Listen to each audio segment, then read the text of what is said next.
This past Sunday, you can hear an echo of Joshua when Jesus challenges the apostles.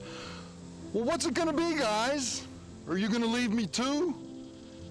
Joshua, who took charge of the Israelites after Moses died, also gave the people a choice. If it does not please you to serve the Lord, decide today whom you will serve. We're challenged in the same way every day of our lives. I might even say every moment of every day. No matter who you are, you're going to have to serve somebody. Sorry, Bob Dylan. Who's it going to be? The thing is, you either got to be all in or all out. There ain't no halfsies. The devil, the world, will tell you that you can play both sides of the fence, or it's too hard to give yourself over completely to the Lord. But despite all the overblown promises of our world, it's only when we give ourselves entirely over to Jesus that we can find true peace and joy, the kind that lasts, which is what we're all searching for, isn't it? Paul alludes to that in the second reading we heard from the Ephesians. Now, I think most preachers skip over it in favor of the bread of life discourse from John, which is so important, but this is too. Paul writes, "Brothers and sisters, be subordinate to one another out of reverence for Christ. Wives should be subordinate to their husbands as to the Lord.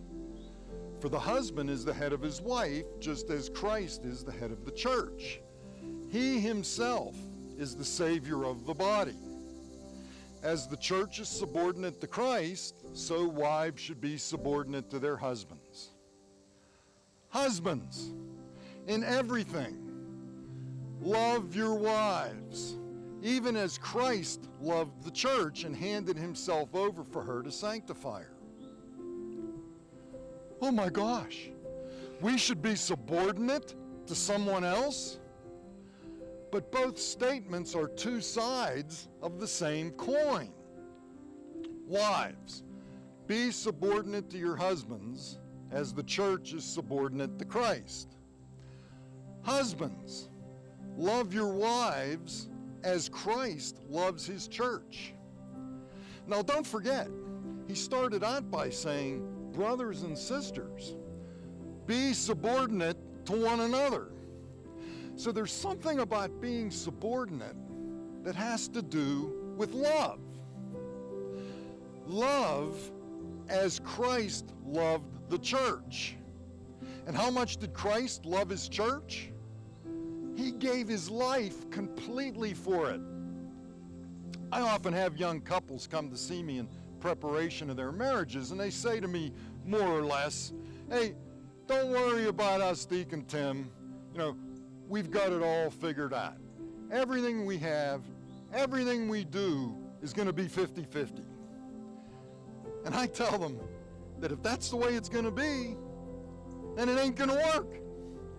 And they look at me with these shocked expressions.